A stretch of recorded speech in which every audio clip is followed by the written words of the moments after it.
Hey,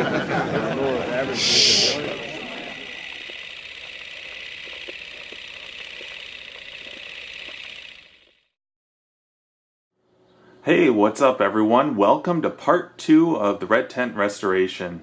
I'm going to try to do a bit more in this video. I want to actually accomplish quite a few things. First and foremost, I want to strip this cabinet down even further. I want to get access to what's inside underneath the monitors, and also just basically get all the metal parts taken apart, stripped down, so that they can ultimately be sandblasted and powder coated and touched up a bit. But I also need to kind of take an inventory, see if I'm missing anything else that I know of, that I don't know of, what's original, what isn't, and just kind of get this thing broken down part by part. But before I get to that, if you remember in the last video, I tested both of these monitors with the test pattern generator from CraftyMech. And I totally forgot that I've got this third monitor and I haven't tested it yet. So I thought before I get to the cabinet and stripping it down, I would test that third monitor. And that's actually what's in that big big cardboard box there. I suppose you can totally tell how messy my office area is. If you don't know, me and my wife, we live in an apartment, and that is probably the worst place to live for this hobby, because we're, extremely confined to our space. And so this is our second bedroom, this is our office area, and oh, there goes my phone. And so I don't have a whole lot of space for this, but I got my marble mattis done somehow in here, and although the red tent is vertically only about half the size of a full cabinet, it's still bigger because you have to figure there's going to be 2 seats on each side. So I don't know how crazy I'm going to lose space here, and how nuts it's going to get in this office, but it's already starting to tally up because I got parts laying all over the place, and it's only going to get worse. But we'll see what we can do here.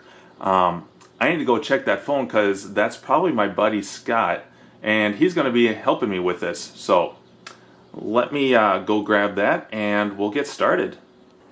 Okay, so I think we're pretty much all set here. What I did was I just brought out a chair so I could have something to set the monitor on. But here it is. This is the 18-Z2AB, which is actually a different model of monitor than what comes standard in the red tents. The red tents come with these 1801Ns, and I think that's a Sharp monitor. It might be a Sanyo, but I believe this is the Sanyo. Could have those reversed, but anyways, it's a different model than what's in here, and it's the only other compatible monitor that I know of that works in the red tents. Same frame, same style, 18-inch dimensions, but I think this originally came with like in Nintendo cocktails like Popeye and Donkey Kong Jr. So, they're out there, but kind of like the Sharps that come with the red tents, they're not real common. But anyways, I picked this up as kind of a backup, but I need to test it. And so I moved the red tent around because I want to use the isolation transformer that's inside there that outputs the 100 volts, because these run on 100. All the Nintendo monitors run on 100 volts rather than the standard 120. So, got to be pretty careful. So I'm just going to plug this power in here. Okay. And then let me go grab the test pattern generator. Okay. And now the connection on this one's a little bit different. There's, probably can't see this, but let me move up to the side. I don't know if this is visible, but there's a little inverter board that's on top of the cage surrounding the flyback, and it's got the actual connection that's on the chassis itself, very similar to the Sharps, runs to this inverter board, and it's plugged into non-invert out. But there's also another output here that just says invert out. AC. And then here's the monitor input. So I'm just going to disconnect the input signal. I believe this is our video signal connection. Just let that hang. And then we'll plug in our input for the test pattern generator. Oops.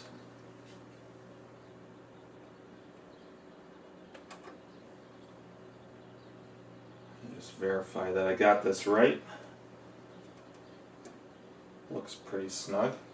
Okay, make sure this is turned off. Alright, I'm just gonna go grab the power and we'll fire this baby up. Alright, I got the power plugged in, so I think we're all ready to fire this guy up. I'm just going to move the camera down a little bit so hopefully you can see this. Alright, here comes the first power up. Cross your fingers.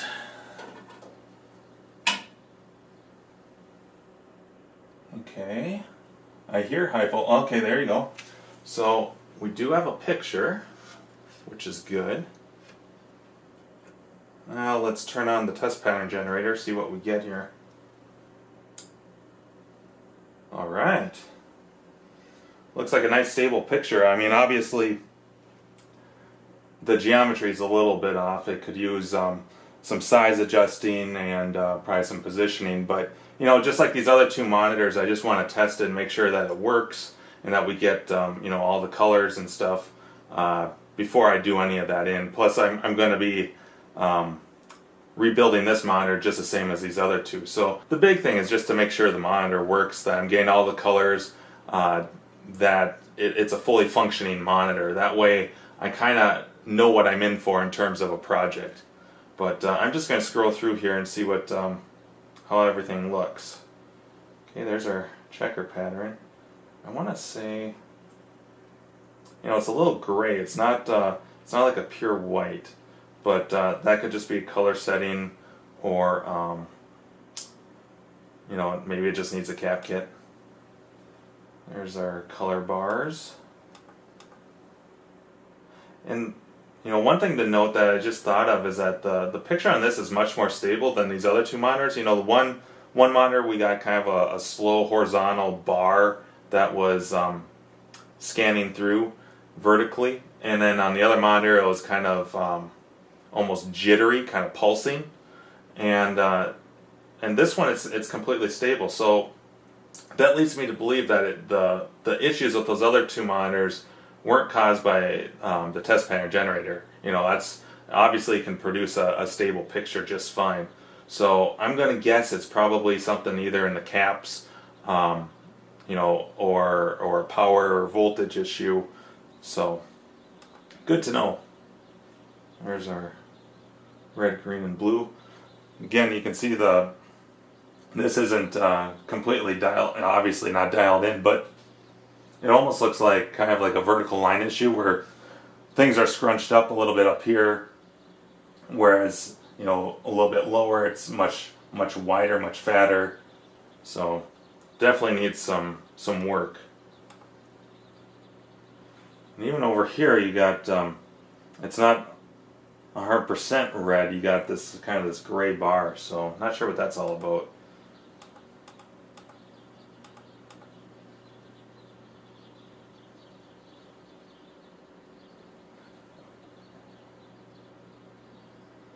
You know, I wonder if that has to do with the vertical size. But, you know, I'm not going to really mess with it or try to dial it in. Otherwise, I'll spend hours on this when, you know, I'm going to rebuild it anyway. So it's kind of pointless to really try to get a perfect picture if I'm planning on doing that.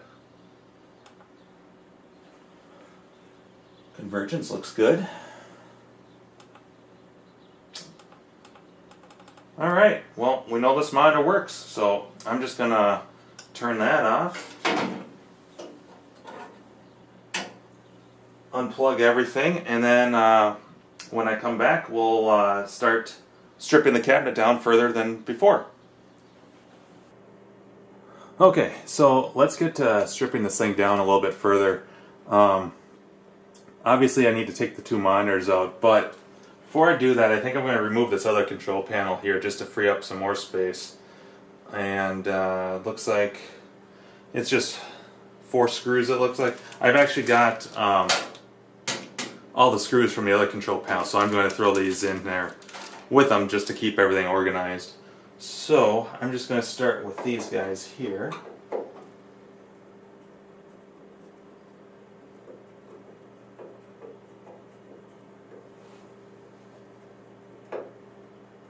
This is one ugly control panel. I mean, at least make it look pretty. It's just, you know, ugly red. And they looks like they put a piece of plexiglass over it too, which I guess I could understand to protect it, but you know, it's not like there's beautiful artwork underneath it. Anyways.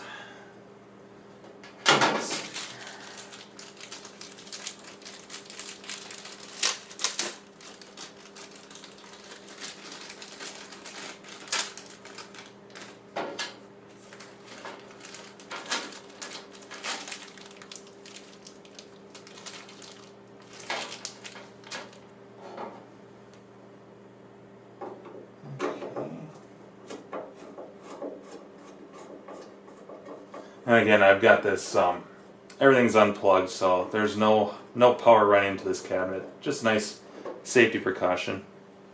And since we're taking this apart, there's no reason to have power to it. Oh boy, is this one stripped. I'm going to move over to the next one. I might need to grab a couple of new screws for this when I put it back on, or put the new control panel back on. It is really stripped. Hopefully I can get this thing off. Man. That thing is totally stripped.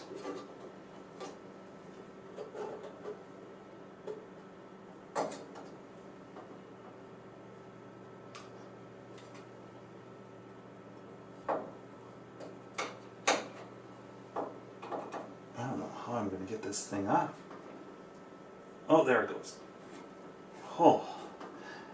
You know, there's another channel, I think it's called, what is it, 8-Bit Bar or something like that. There's a guy on KLOV, his name's 34K, and he's actually doing a really in-depth restoration of 3 red tents all at the same time.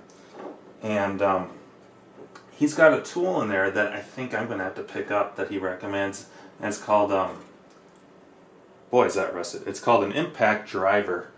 And apparently what it's for is situations just like this where you got some strip screws that you need to break free, and it's, to my understanding, the way he describes it is, think of it as like a drill, but it also is kind of like a hammer hitting on the top of it, and it's really driving it in short bursts in order to free up those rusted or stripped screws. And boy, you know, after dealing with stuff like this, that sounds like a fantastic tool to obtain. So, anyways, let's see here. Okay. Can't remember if there's more screws. Oh, there we go. Just had to pull back. Alright, well, let's pull off all of our wiring to these buns and the joystick. Get this thing out of here.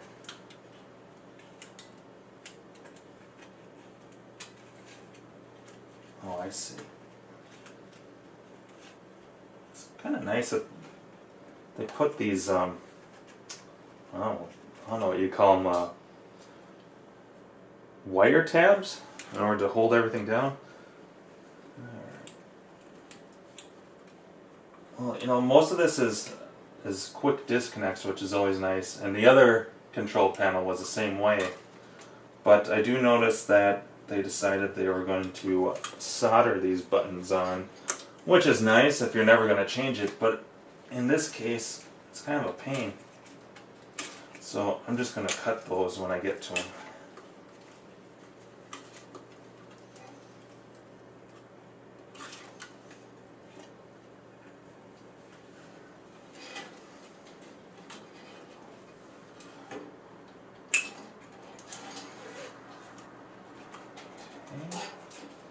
Yeah, I'm just going to get a wire cutter to take care of that.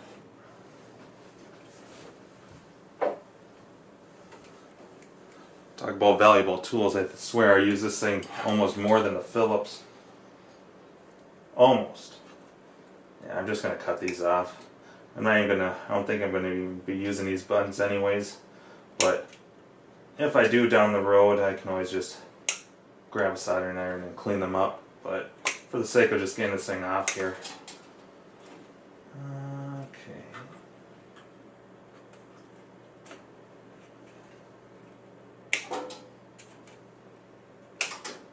Alright, so there's that control panel, and I should probably take this stuff apart too. Yeah, maybe I'll do that. Alright, so got my nut driver here. I'm just going to take all these off, and this should just pop right out. So just start on this end here.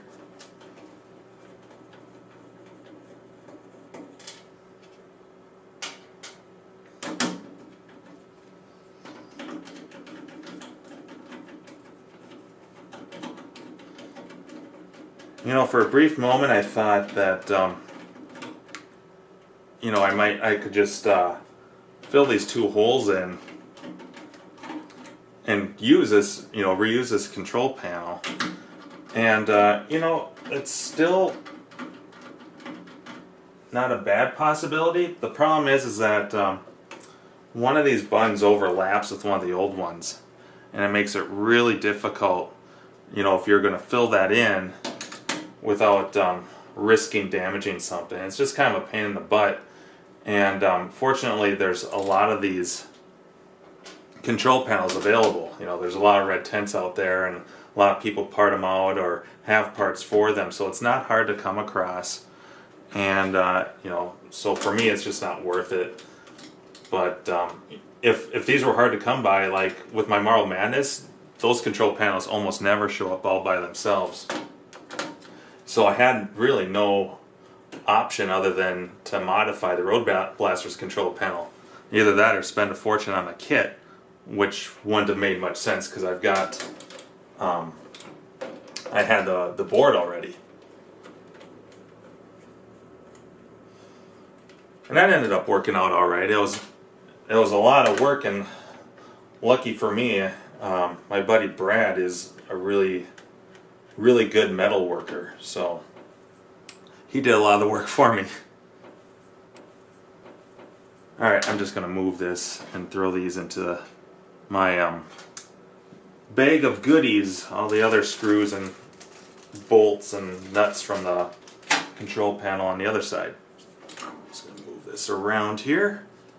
I've got, let's see here.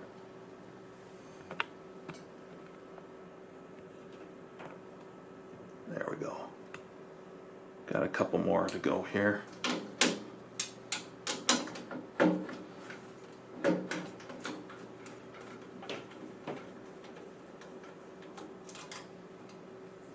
My buddy Scott should be over here pretty soon.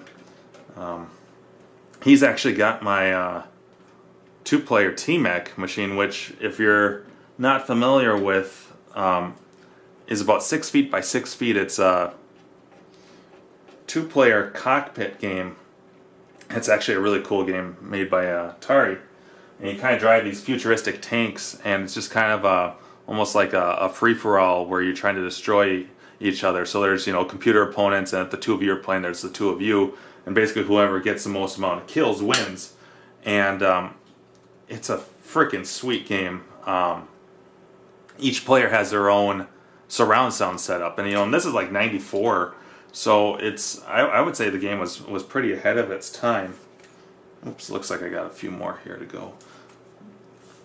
Let me grab a hammer here. But yeah, that game is a ton of fun, but it takes up so much space. And, you know, each, like I was saying with the surround sound, you've got a big subwoofer that's actually directly underneath your seat, and then each player has two of these real heavy-duty analog joysticks, and it is just a blast. And one of the cool things about it that I've never seen but would love to is that apparently you can link up to, what is it?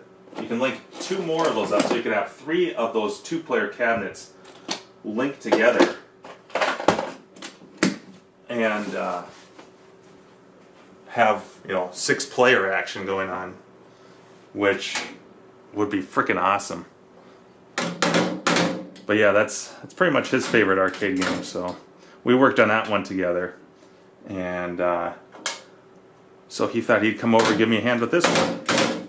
You know, it's nice to have someone you can work on these games with, kind of share the experience. You know, it's always nice to buy a complete game that you don't really have to do anything with, but, you know, I really enjoy working on these. I think that's half the fun. And, you know, when you finish a game like this or finish a restoration, there's that, you know, sense of gratification all by itself. I think I've only bought, I don't know, 1 or 2 games that didn't need much work. And yeah, my Tetris. And the funny thing about that is I still ended up painting it, even though it really didn't need it. But, you know, I always feel like I have to at least touch the game before it's mine. So, anyways, I'm just pounding out these I don't know, what'd you call them, carriage bolts, because they're really stuck in there otherwise.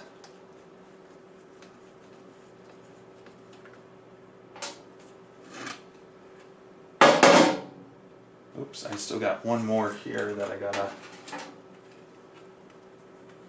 undo.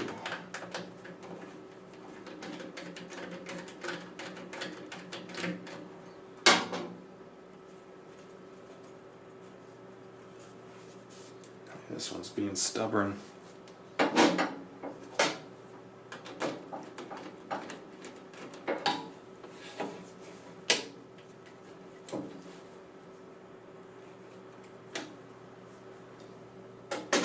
Alright, I finally got that sucker loose. Let me tell you, it was a pain in the ass. I actually stopped the camera because it took me about 5 minutes just to get the thing loose. But, anyways, okay, so let's pound out these two here. Actually, that one just came out.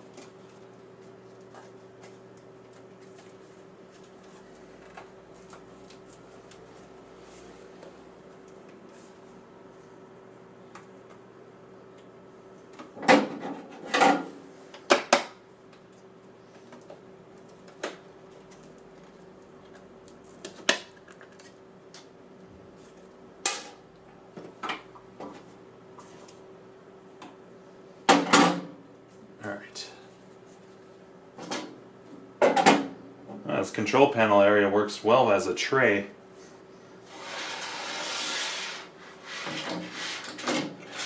Okay, I'm just going to throw these into my little baggie here. Okay.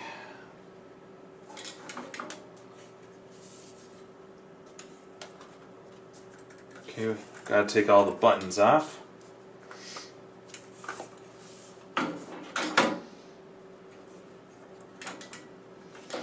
And these sit in here. I mean, it's just a little piece of plastic basically that holds these micro switches in. Pretty simple to remove them, but you've got to remove them.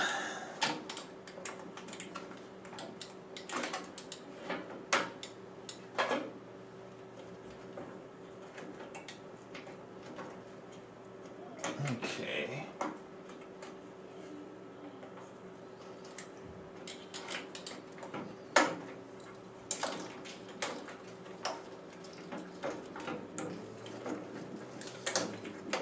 Some of them can be a little stubborn, but it's pretty simple.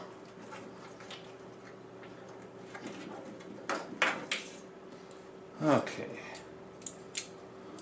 Set these over here.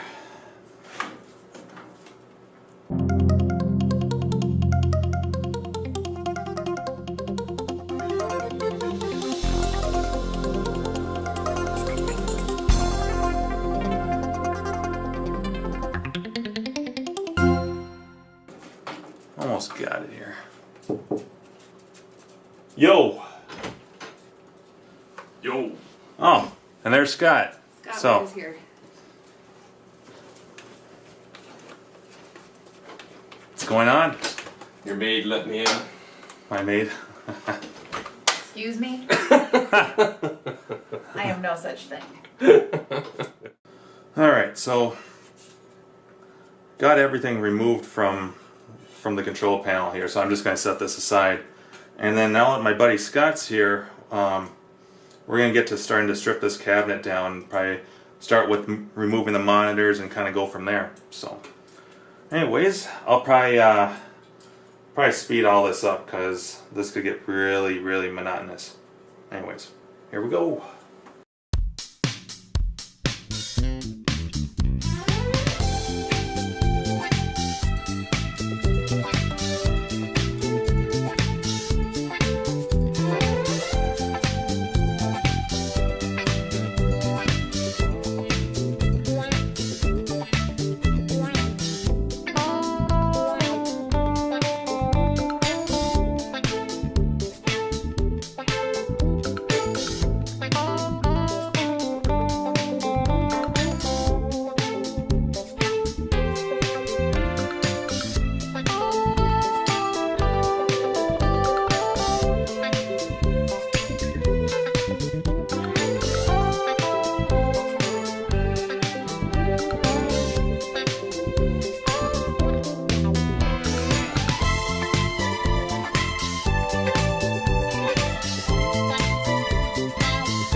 Alright, so me and Scott kind of went to town on this thing. We got the top bracket off, the bracket that's basically the control panel, whatever you would call that, the big black piece that holds the control panels in. We got that off, and let me tell you, it was a real pain in the ass because a lot of these screws were so rusted or corroded or had never been removed before, and it was a huge pain. But still need to go to town here and remove the JAMA wiring and the power supply and the isolation transformer. But let me see. Let me move the camera here. I gotta show you this. So the previous owner, for whatever reason, decided to put these pieces of 2x4 wood in here, which you know is obviously not original, and we're wondering why. And what it looks like happened is either maybe this fell or someone really beat on it, but this this metal bracket here for the legs is just dented, like just crazy. So I'm wondering if these were installed or put in there just to reinforce this side. But I am going to take those out. I don't think they need to be in there, and they're just taking up space, and it looks ugly. So granted, no one's going to see the inside of this thing when it's done, but it's stupid. So anyways, we're going to keep going at it. I got to remove the coin boxes and a couple more components, but making good progress.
Alright, so we are done. Got this thing